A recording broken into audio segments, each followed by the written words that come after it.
Welcome to the Deep Dive. We're here to sort through the noise and bring you the key insights. And today, we're looking at something really crucial.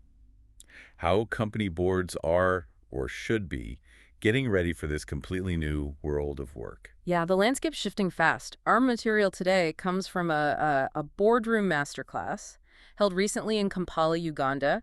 We got the transcript and some video excerpts. Right. And our mission, if you like, is to pull out what boards really need to consider now, especially through that Ugandan lens, hearing from leaders who are right there dealing with it. We had some great voices in the room. There was Alfred Agaba. He's the managing director at Acclaim Africa Limited.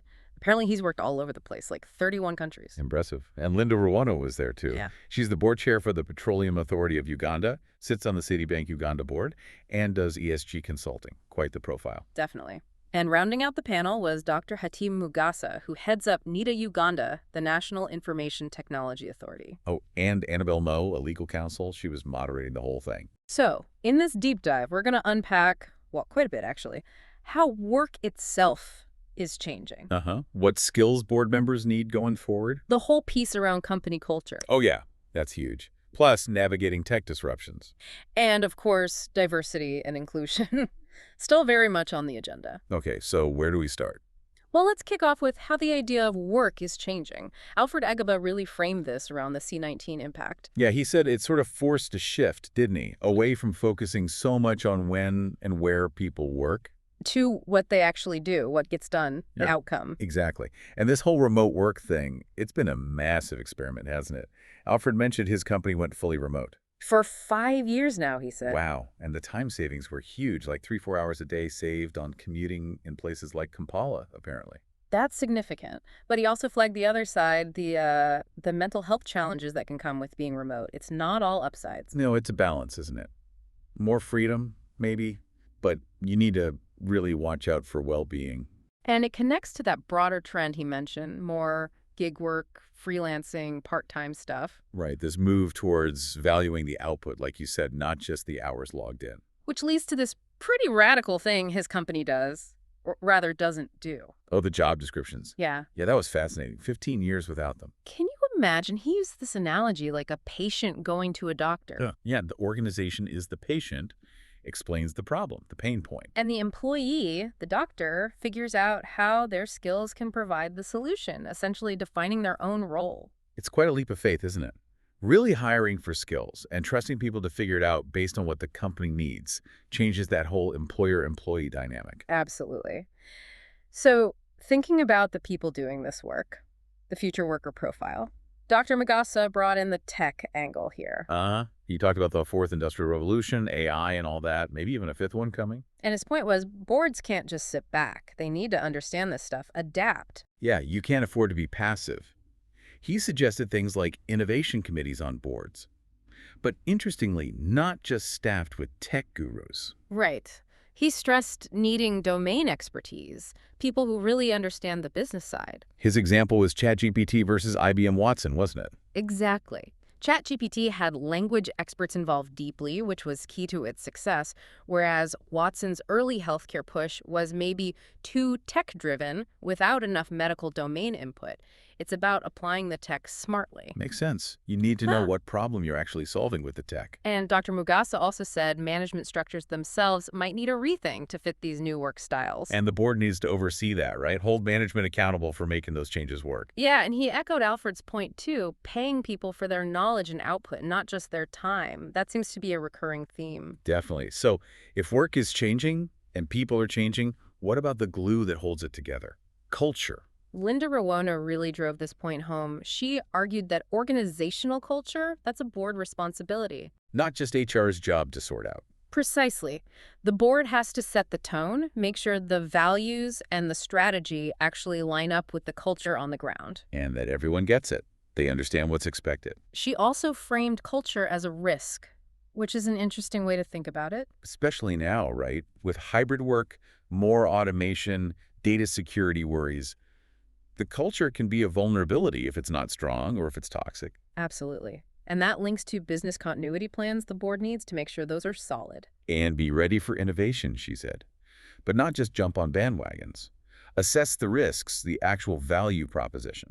which might mean bringing in outside expertise sometimes, co-opting people onto the board for specific needs. Yeah, that makes sense. You can't have every skill permanently on the board, especially with tech changing so fast.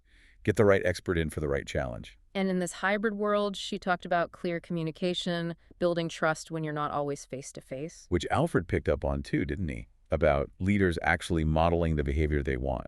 Yeah, like being open about their own schedules if they're working remotely, showing they trust their teams to manage their time. That builds trust. It really does. Okay, so if that's the environment, what kind of people do we need on these future boards? What skills? Lynda had some thoughts here. Digital awareness was key. Not necessarily being a coder, though. No, more about being able to ask the smart questions about technology, understand the implications. Got it. And adaptability, obviously. Plus knowing the local landscape. Yeah, she stressed understanding what actually works in Uganda, for instance, not just importing ideas wholesale. And considering all stakeholders, even like contract workers who sometimes get forgotten. Good point. Plus, strong negotiation skills and having useful secondary skills beyond your main expertise, being multifaceted. So it's not enough to just be good at one thing anymore. You need breadth. Seems like it, which leads nicely into what Alfred said about continuous learning for board members. Right, you can't just get appointed and then stand still. The world's moving too fast. He said boards need to keep evolving, keep up with industry changes, regulations, everything. And there are different ways to do that, right? Mm-hmm. Formal training, sure, but also attending events like this masterclass. Using online stuff like LinkedIn Learning, even just getting out and doing site visits to see the business firsthand. Yeah, understanding the operations. And governance itself is changing too, he pointed out. The rules of the game are evolving. So switching gears slightly, Dr. Mugasa brought up this challenge of balancing long-term plans with being agile, especially in Uganda. Because the workforce is so diverse in terms of digital skills. Exactly. You've got people who barely use computers, others who learned on the job, and then the digital natives. A real spectrum. And the board's strategy needs to account for all of them. Can't leave anyone behind. That was his point. And the need for targeted training, not just a copy and paste from elsewhere, build solutions from the ground up for the local context. That local context piece seems really important throughout this discussion. Definitely. And it came up again when Dr. Mugasa talked about navigating tech disruptions. How do you tell a real game changer from just hype? Ah, yes, the fabs, or hypes, as he called them.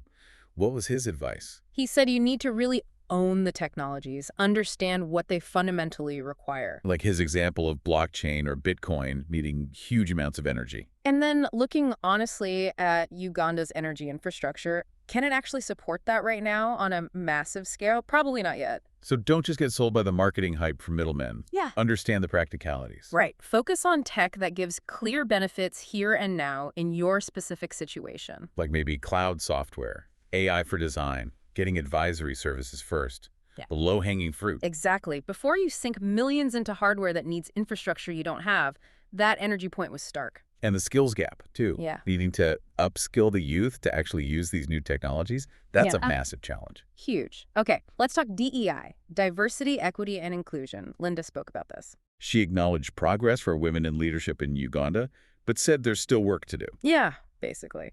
She encouraged women to be assertive, deliver value, and really seek out opportunities. Even voluntary boards, right, as a way to get experience. Mm-hmm.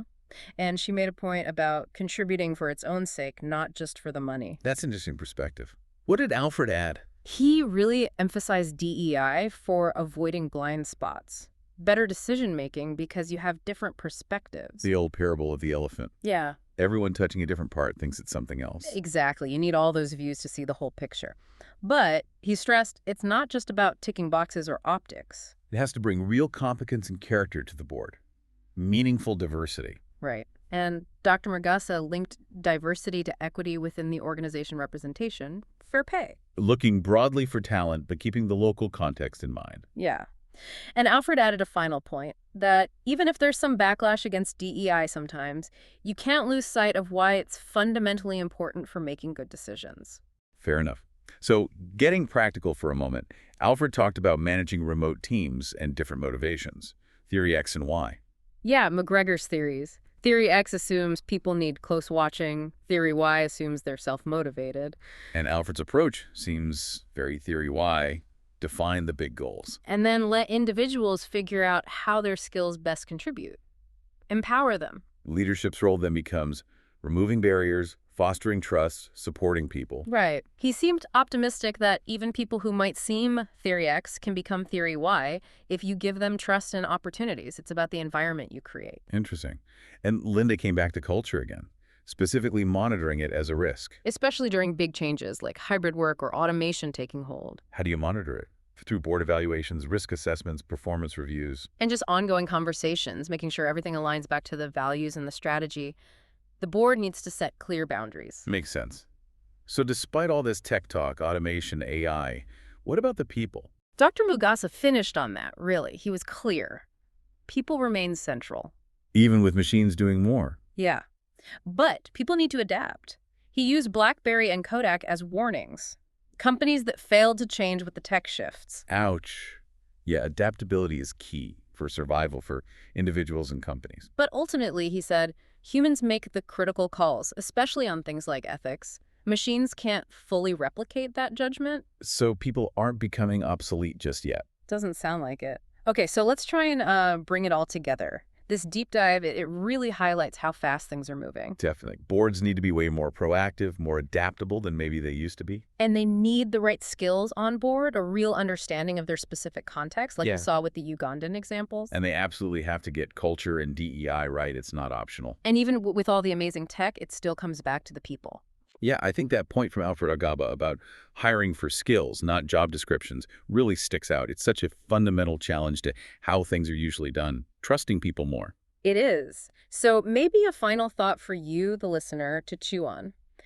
Thinking about Dr. Mugasa's point on owning technology, how could your organization's board get better at ensuring new tech adoption truly delivers tangible benefits in your specific context, rather than just following the latest trend? Yeah, something to reflect on. We hope you found these insights from the Capella Masterclass valuable, and you can think about how they apply to your own world.